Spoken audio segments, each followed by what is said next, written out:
Quero te convidar então agora a abrir ou desbloquear a sua Bíblia no livro de Salmos, no capítulo 51.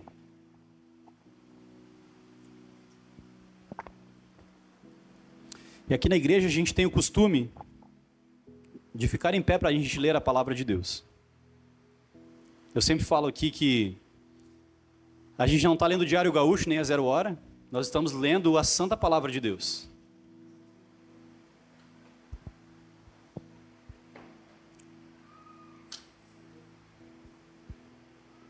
Salmo 51. Ouça com fé o que diz a palavra de Deus. Tem misericórdia de mim, ó Deus, por teu amor. Por tua grande compaixão, apaga as minhas transgressões. Lava-me de toda a minha culpa e purifica-me do meu pecado. Pois eu mesmo reconheço as minhas transgressões e o meu pecado sempre me persegue. Contra ti, só contra ti pequei e fiz o que tu reprovas, de modo que justa é a tua sentença e tem razão em me condenar. Sei que sou pecador desde que nasci, sim, desde que me concebeu a minha mãe. Sei que desejas a verdade no íntimo e no coração me ensinas a sabedoria. Purifica-me como sopo e ficarei limpo, e ficarei puro. Lava-me e mais branco do que a neve serei. Faz-me ouvir de novo júbilo e alegria, e os ossos que esmagaste exultarão. Esconde o rosto dos meus pecados e apaga todas as minhas iniquidades. Cria em mim, ó Deus, um coração puro e renova dentro de mim um espírito estável. Não me expulses da tua presença, nem tires de mim o teu Espírito Santo. Devolve-me a alegria da tua salvação e sustenta-me com o espírito pronto a obedecer. Então ensinarei os teus caminhos aos transgressores, para que os pecadores se voltem para ti. Livra-me da culpa dos crimes de sangue, ó Deus, Deus da minha salvação, e a minha língua aclamará a tua justiça. Ó Senhor, das palavras dos meus lábios, e a minha boca anunciará o teu louvor. Não te deleitas em sacrifícios, nem te agradas em holocaustos, senão eu os traria. Os sacrifícios que agradam a Deus são um espírito quebrantado, um coração quebrantado e contrito. Ó Deus, não desprezarás. Por tua boa vontade faz Sião prosperar. Ergue os muros de Jerusalém. Então te agradarás dos sacrifícios sinceros, das ofertas queimadas e dos holocaustos e novilhos serão oferecidos sobre o teu altar. Até aqui. Senhor, esta é a tua palavra. E nós cremos que o teu Espírito inspirou, Senhor, essas letras sagradas, Pai. Nós sabemos que o poder está na palavra. O poder está nesse texto, Senhor, que vem a nós para transformar a nossa vida, Pai. Então nós queremos ouvir de ti, Senhor, aquilo que o Senhor tem para nós nessa noite, Pai. Abre os nossos olhos espirituais, traz corações ao arrependimento, Senhor, e nos faz te obedecer, Senhor, de maneira alegre e jubilosa, em nome de Jesus. Amém. Amém? Você pode tomar o seu assento. Vocês estão me ouvindo bem? Sim? Aqui tem um reverbzinho na voz, assim, parece que eu estou na caverninha, numa caverna, assim, né? Parece que...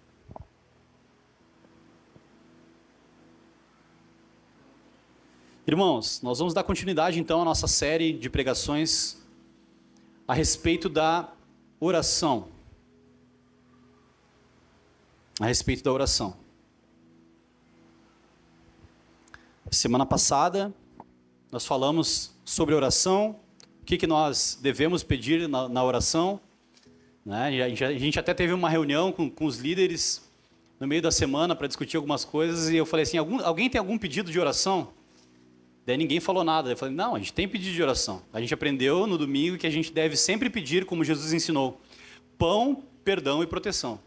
Então sempre que orar, a gente tem pelo menos esses 3 motivos para pedir para Deus: pão, perdão e proteção. Hoje nós lemos o Salmo 51. Para quem não sabe, o Salmo 51 é o Salmo do arrependimento. É o Salmo que Davi escreveu depois de ter adulterado e assassinado o marido da mulher que ele adulterou, né, com quem ele adulterou. E ele chega então diante de Deus e ele abre o seu coração diante de Deus. E nós podemos, a partir desse salmo, aprender muitas coisas sobre oração. Sobre oração. Muitas pessoas imaginam que oração é uma coisa fácil. Outros têm dificuldade com a oração. Eu sou uma pessoa que tem dificuldade com a oração. Talvez por causa do meu ceticismo e da minha fé pequena, eu tenho um pouco de dificuldade com oração. E a gente identificou 3 pessoas que tinham dificuldade com oração por causa da preguiça. Era eu, Wesley, quem mais que era preguiçoso também? Bruno, né? Bruno não está aqui hoje. Então, a gente já falou bastante sobre pecados que nos impedem de ter uma vida de oração. E hoje eu quero tratar com vocês 3 características sobre a oração. E o tema da mensagem é orando com o coração correto. Orando com o coração correto. Essa série é uma série um pouco mais temática, então eu não vou ficar tão dentro do texto explicando minúcias, mas eu vou apontar algumas coisas dentro do texto conforme eu vou falando.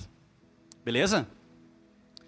Então, nós vamos falar sobre 3 regras sobre como orar com o coração correto, né? Eu estou lendo um livro muito legal sobre oração, do Tim Keller, e ele aponta 3 regras da oração de João Calvino. 3 regras importantes. E eu peguei essas regras e, olhando para esse texto, a gente consegue identificar esses padrões. Se a gente olhar para o livro de Salmos, que é o livro de orações do povo de Deus, nós vamos conseguir verificar essa postura de coração, essas regras. Vamos colocar dessa maneira, né? Quando eu falo assim, regras para oração, as pessoas tipo assim, com certeza eu oro tudo errado, né? Eu oro errado há muitos anos, porque se tem regras para orar, provavelmente eu não sigo essas regras.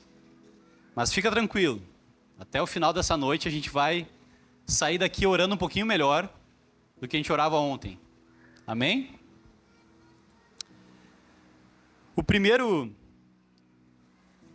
A primeira regra a respeito da oração é que nós devemos orar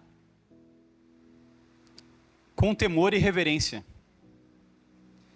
Temor e reverência, nos dias de hoje, são palavras quase desconhecidas, né?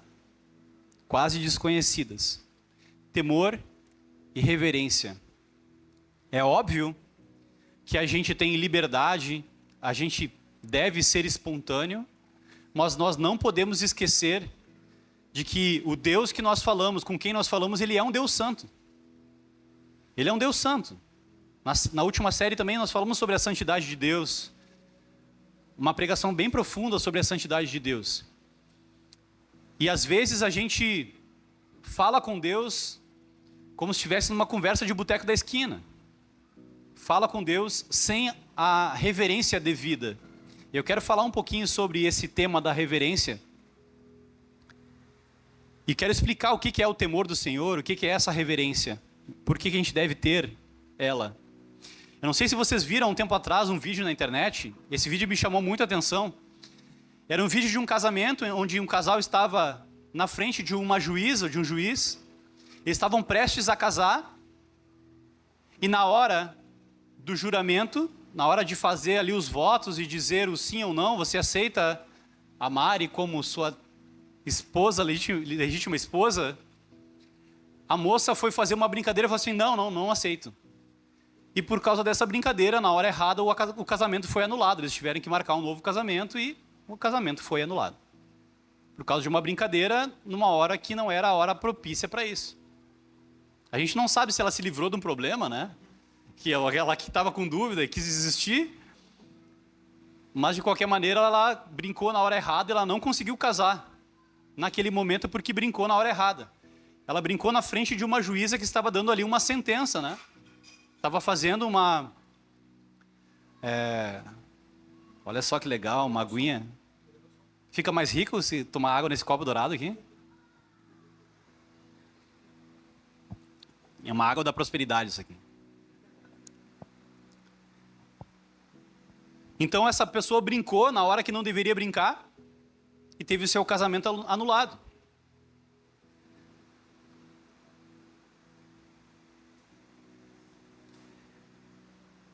E a gente precisa então ter temor e reverência diante de Deus. A gente vem aqui na igreja, a gente tem uma certa espontaneidade, a gente chega aqui na igreja, toma um café, ri com os amigos, brinca, né? Faz até piada, mas a gente sabe que nesse momento de culto é um momento solene. É um momento de nós ouvirmos a voz de Deus. A palavra de Deus está sendo pregada, nós estamos diante de um Deus santo.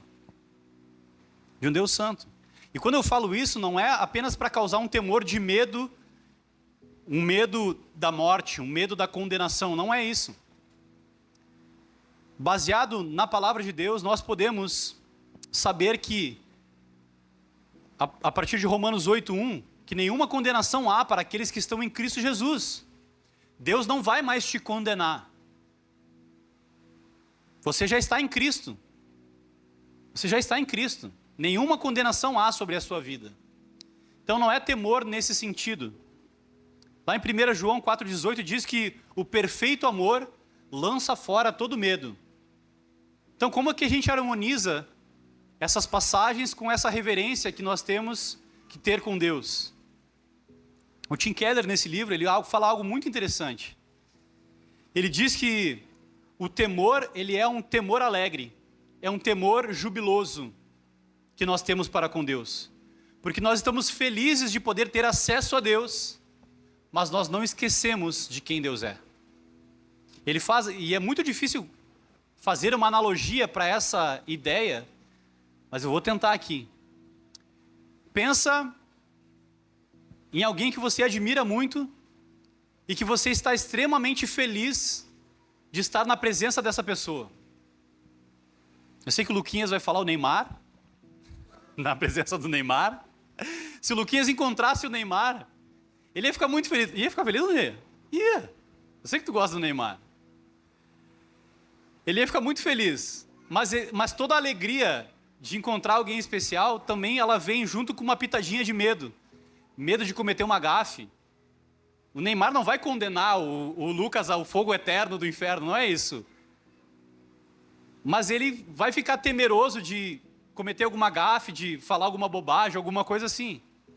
E o temor do Senhor é isso. A gente está diante da presença de Deus, agora nós temos livre acesso à presença de Deus, mas Deus continua sendo Deus. Deus continua sendo Deus. Nós temos plena liberdade de abrir o nosso coração, de falar com Deus, por causa do sacrifício de Jesus. Mas nós devemos sim ter reverência e temor. Lembre que esse é um temor alegre. É um temor jubiloso. Deus não vai te condenar. Mas também não trate Deus como o Zé da esquina. É isso que Calvino vai dizer.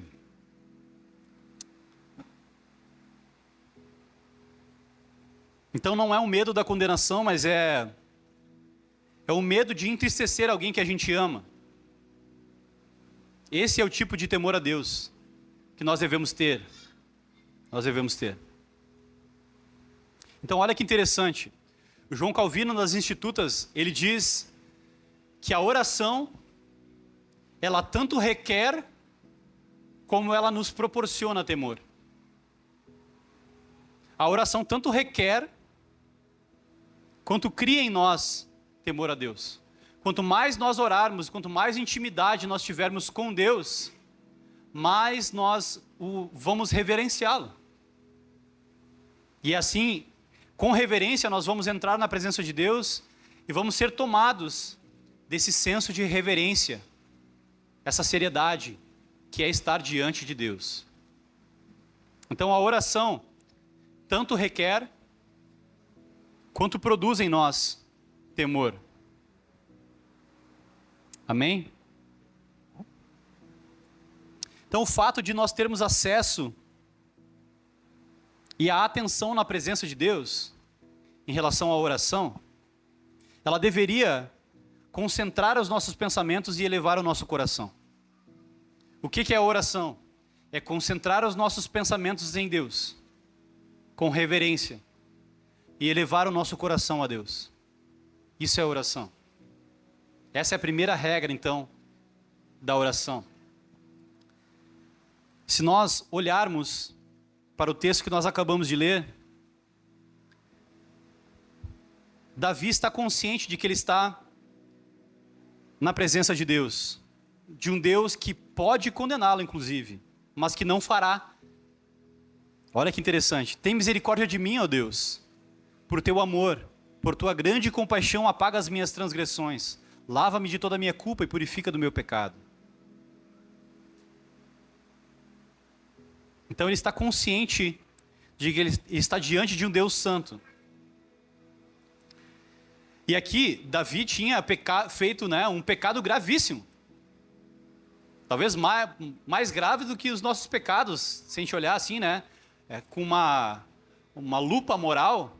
Não sei se você já assassinou, não quero nem perguntar, nem precisa levantar a mão. Se você assassinou alguém, já adulterou, por favor, não precisa levantar a mão. A gente nem quer saber, tá? Mas Davi tinha feito isso. Davi tinha feito isso. E olha que interessante. Davi age diferente da maioria dos seres humanos. A maioria dos seres humanos peca e foge. Peca e se esconde da presença de Deus. Assim como aconteceu no Éden. Davi não. Davi, porque tinha intimidade com Deus, conhecia verdadeiramente a Deus e sabia que Deus era um Deus santo, justo, mas também é um Deus de graça, de amor e de misericórdia. E é por isso, é por saber disso, que ele se apresenta novamente na presença de Deus, com temor e reverência. Se nós olharmos, pegarmos essa regra de oração, e nós olharmos os salmos evidenciam muito bem isso. Eles mostram essa reverência diante de Deus, esse temor diante de Deus. Então, a primeira regra, nós devemos orar com um temor jubiloso, com um temor sabendo que Deus é gracioso, falando com Deus, não como se Deus fosse o Zé da esquina.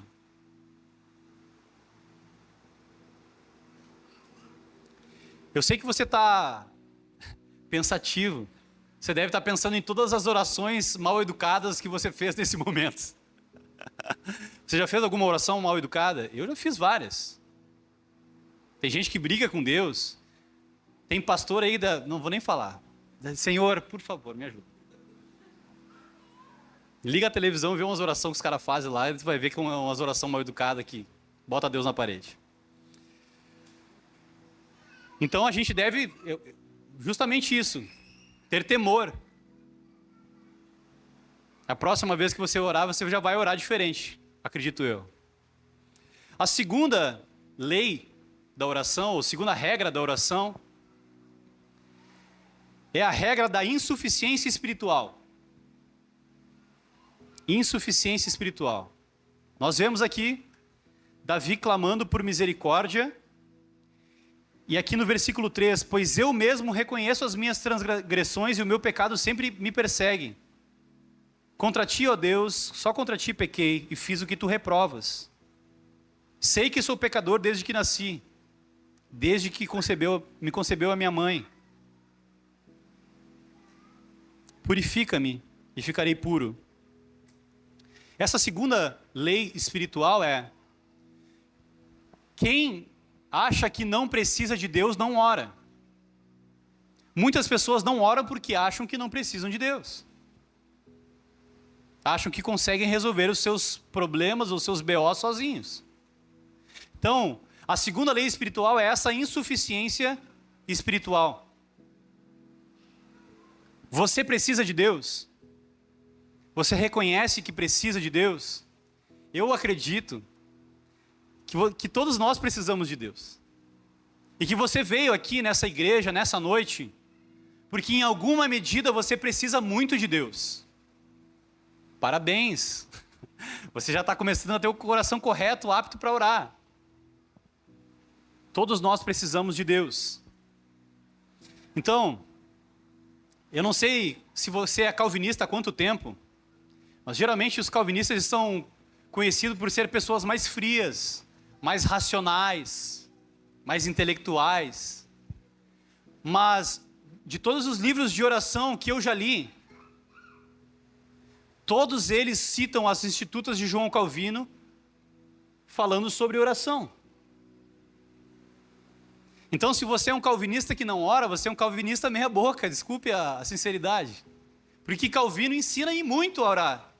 Nós estamos aqui aprendendo com ele, com a palavra de Deus. Então, olha o que Calvino diz a respeito da oração e dessa segunda lei espiritual. Oração é o senso de necessidade que exclui toda a irrealidade. Vou de novo, é meio difícil essa frase. Oração é o senso de necessidade que exclui toda a irrealidade. Vou traduzir para o português. Nosso aqui. Nós devemos orar sem hipocrisia, levando em consideração quem nós somos e quem Deus é.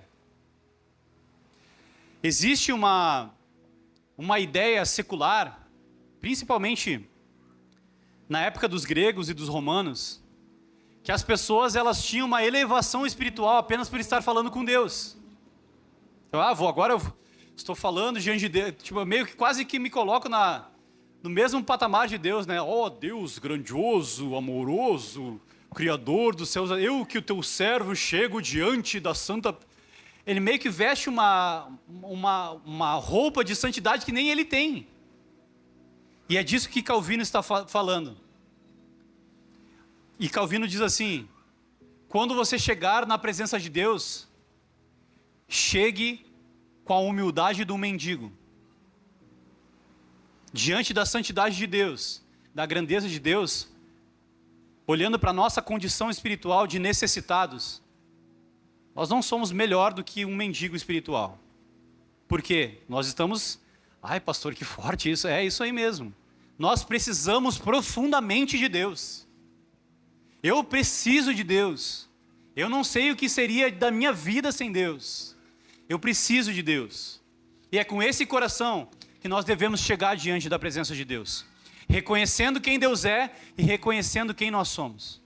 Deus é o provedor de todo bem, de toda graça, o Criador dos céus e da terra, o Santo, Santo, Santo Senhor. E nós somos pecadores, necessitados da sua graça. É assim que nós chegamos diante da presença de Deus.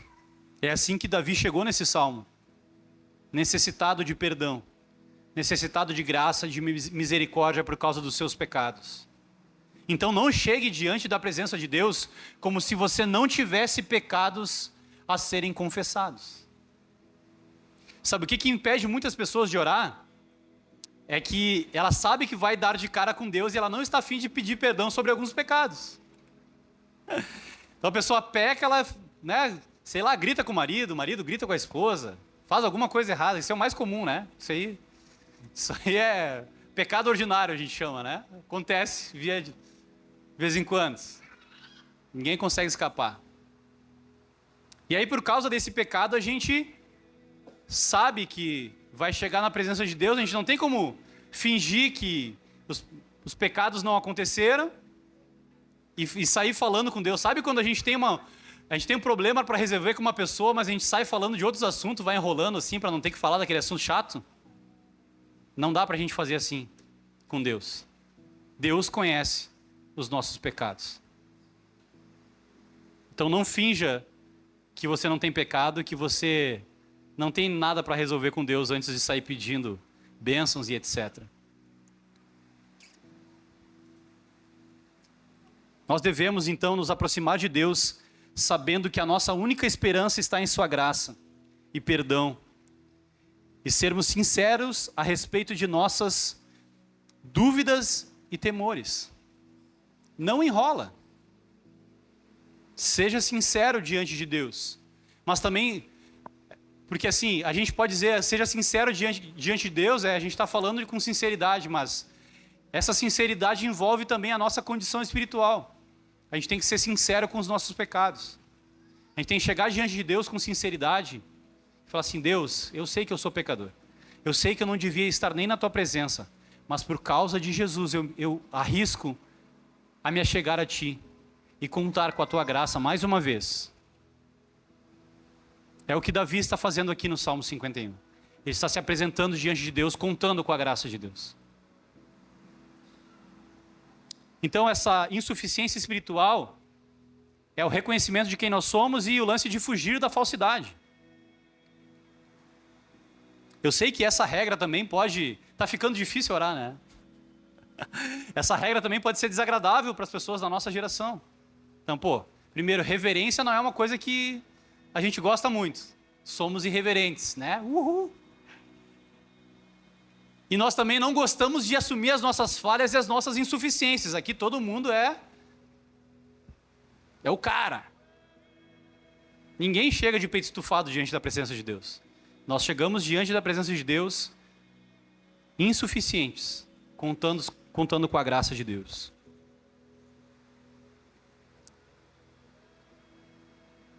Então, olha, até nós chegarmos ao conhecimento do caos dentro de nós, que a Bíblia chama de pecado, nós vivemos nessa irrealidade que eu falei aqui. O que é viver na irrealidade? Oração é o senso de necessidade que exclui toda a irrealidade. O que é essa irrealidade? É fingir que eu não tenho pecado, que eu não tenho necessidades de falar com Deus. Isso é fugir da irrealidade. Desculpe, essa é a irrealidade. É a gente achar que não tem pecado. Então a Bíblia é explícita em falar de pecado.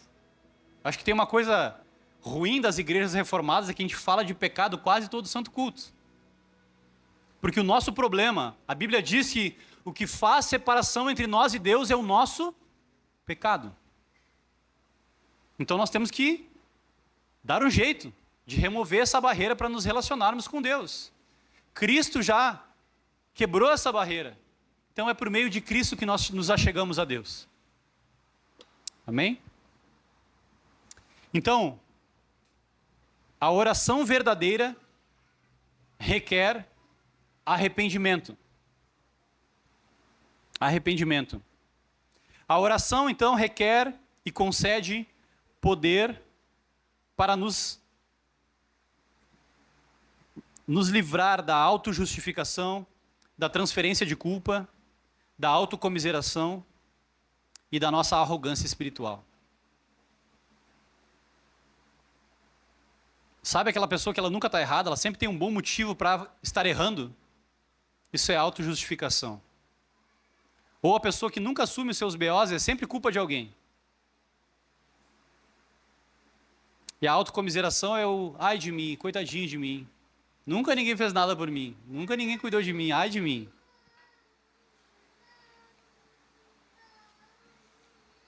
Então, segunda regra é: nós devemos chegar diante de Deus com uma insuficiência espiritual. Reverência, temor jubiloso e insuficiência espiritual. Segunda regra.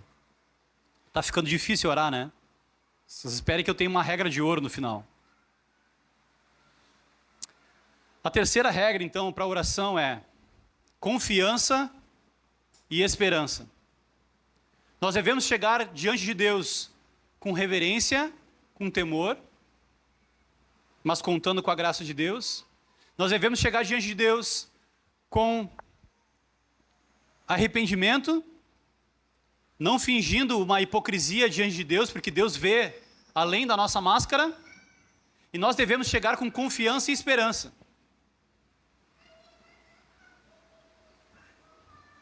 A oração de Jesus, ela termina com: seja feita a tua vontade, né? Seja feita a tua vontade assim na terra como no céu. Isso faz parte do meio da oração, desculpa. Esse desejo de que Deus faça a sua vontade na nossa vida é o propósito da oração. O propósito da oração é confiar na sabedoria de Deus e não na nossa. Isso é orar. É chegar diante de Deus e falar assim, ó: Senhor, isso é o que eu preciso, mas é tu que sabes. Senhor, é isso que eu preciso de ti, mas tu é quem tem a palavra final. É esse tipo de confiança que Deus exige de nós. Seja feita a tua vontade. Jesus orou assim. Jesus orou assim. E o propósito da oração, então, é que a gente possa confiar na sabedoria de Deus e não na nossa. Vocês lembram que no início da série eu falei que o que oração não era? Oração não é a lista de desejos da Amazon. Oração não é esfregar a lâmpada e fazer 3 desejos, pedir 3 desejos para o gênio da lâmpada. Oração não é isso. Oração não é confissão positiva. Oração não é, o segredo, mentalizar que tudo que é positivo vai acontecer na tua vida. Não, oração não é isso. Oração é crescer na confiança de que Deus tem o melhor para nós. De que Deus sabe mais do que nós. Confiar na sabedoria de Deus e não na nossa. Seja feita a tua vontade. Essa é a resposta para todas as nossas orações não respondidas, por exemplo. Deus não te deu aquilo que tu pediu porque Ele sabia que o melhor era você não ter isso.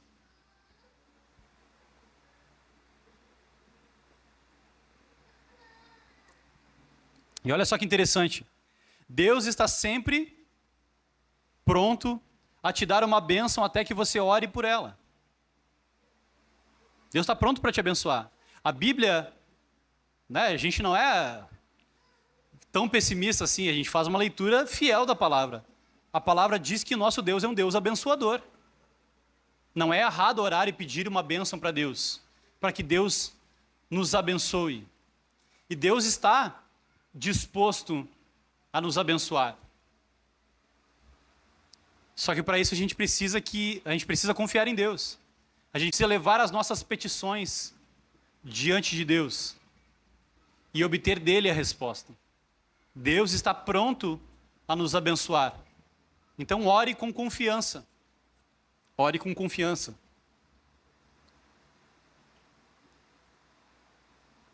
Nós podemos então orar com confiança e com esperança, porque Ele só nos dará o que Ele quiser.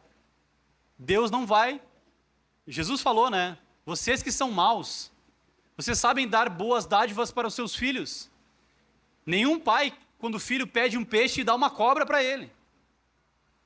Esse que está escrito lá no Evangelho. Então Deus não vai dar algo ruim para nós, se nós pedirmos. Deus vai dar aquilo que vai ser bom para nós. Que vai ser o melhor para nós. E nesse processo de orar, pedir e confiar, nós desenvolvemos um relacionamento de confiança com Deus. Você deve estar pensando assim, olha, eu vou escrever essas regras, a próxima vez que eu orar, eu não sei nem se eu orei certo alguma vez, tanta regra, eu nem sei se eu orei certo alguma vez na minha vida. Mas agora, eu quero trazer a regra de ouro. A regra de ouro é que todas as nossas orações, elas são feitas pela graça de Deus. Então, no fim, assim, é importante nós observarmos essas regras. Nós vamos crescer em oração se nós observarmos essas regras. Mas mesmo que a gente não siga todas as regras ou não sigam essas regras, Deus graciosamente vai ouvir as nossas orações por causa de Cristo, por causa da graça de Deus. Ele vai ouvir as nossas orações. Então todas as suas orações erradas não foram em vão, porque a última regra e a mais importante, a que rege todas as outras, é a regra da graça de Deus. Nós devemos orar contando plenamente com a graça de Deus. Com a graça de Deus.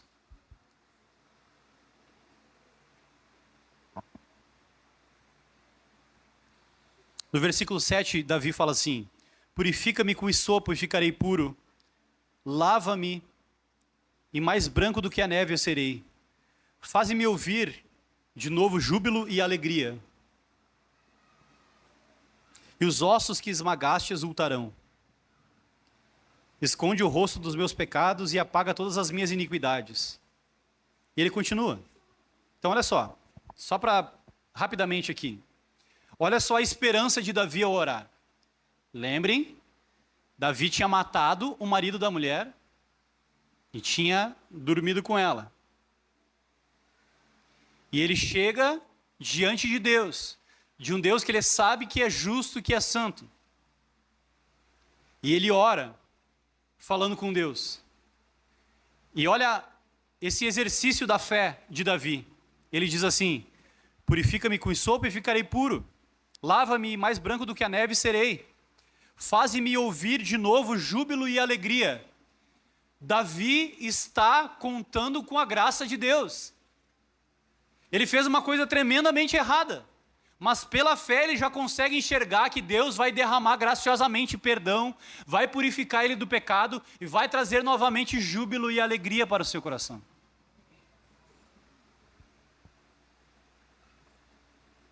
Davi está orando com o coração correto. Se nós aplicarmos aqui as regras, todas essas regras se encaixam aqui nesse salmo e em muitos outros.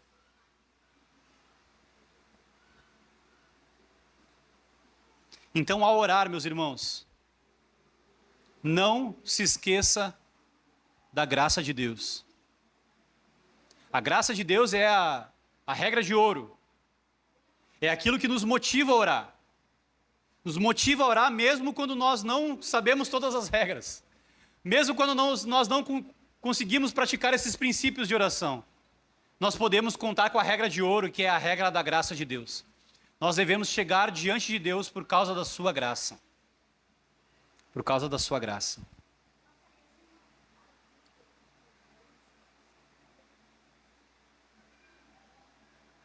Eu quero terminar lendo.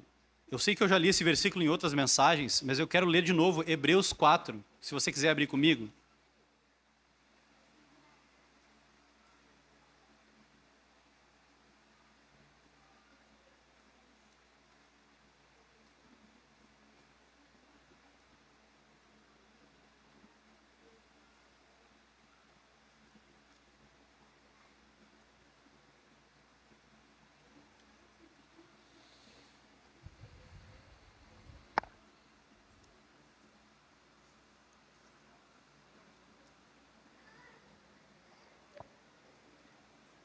Hoje nós vamos celebrar a ceia do Senhor. Nós vamos lembrar da morte e da ressurreição de Jesus. O que é lembrar da morte e da ressurreição de Jesus? Não é só lembrar que Jesus morreu e ressuscitou. Não é isso.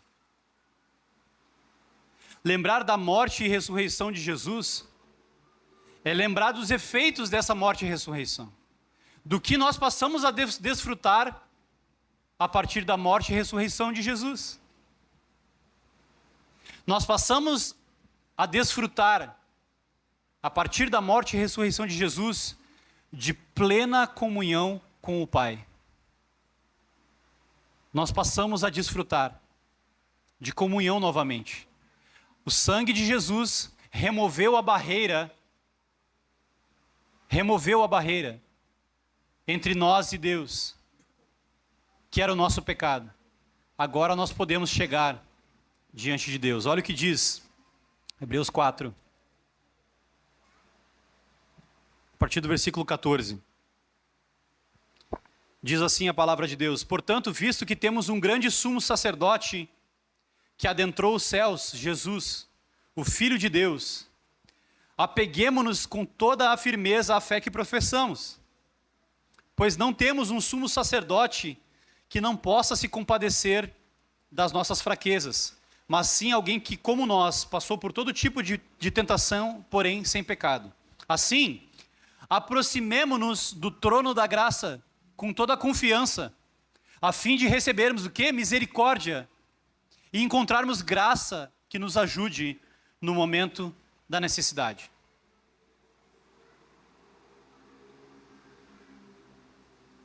Então, por causa de quem é Jesus, o sumo sacerdote, nós podemos entrar com confiança diante do trono da graça e receberemos misericórdia,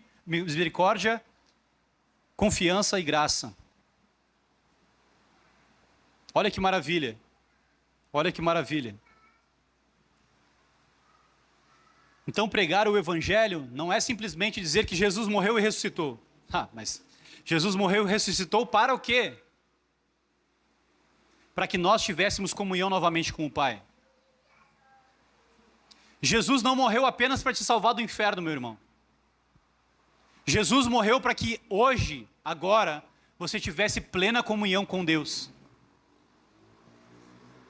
Para que você pudesse chegar diante de Deus em oração, com sinceridade, com temor e reverência, com confiança e esperança, contando com a graça de Deus.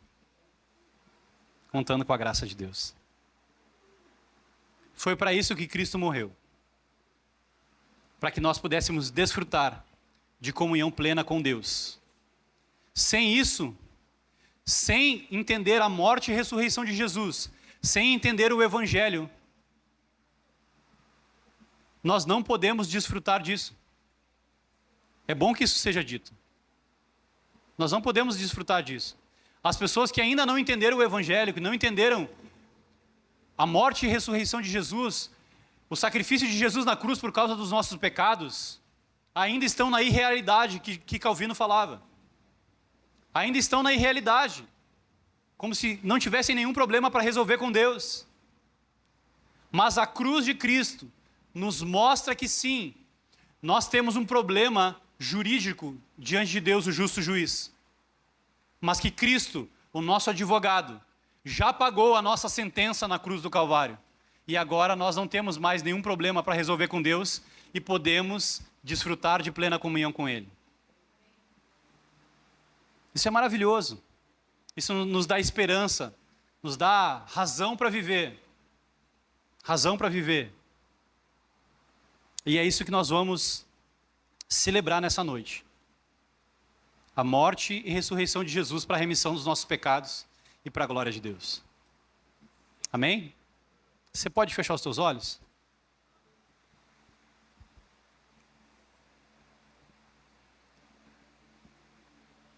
Senhor,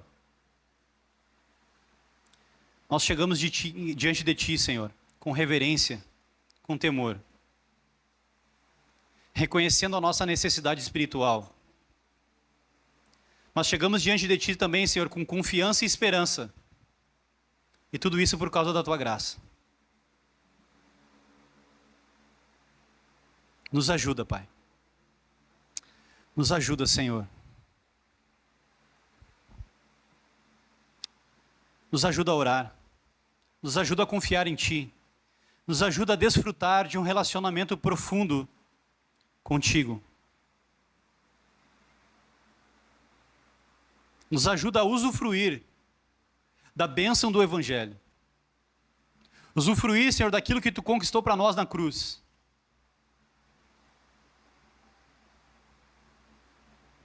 Nos ajuda no dia a dia, Senhor. Senhor, aqui como igreja, no domingo, todo mundo é crente, Senhor. Mas na segunda-feira, às vezes, a gente esquece mesmo de orar, Senhor. A gente esquece tudo que falou aqui no domingo, Senhor. Então que o Teu Espírito Santo possa nos lembrar. Que o Senhor possa nos chamar à oração. Nos chamar, Senhor, a aparecer para nós como Tu aparecia para Adão, Senhor. Na viração do dia. Que nós possamos desfrutar, nos alegrar na Tua presença. Através da oração, Senhor. Que a oração seja um meio de graça, um meio de alegria, de prazer para nós, Pai. Assim nós oramos. Em nome de Jesus. Amém e amém.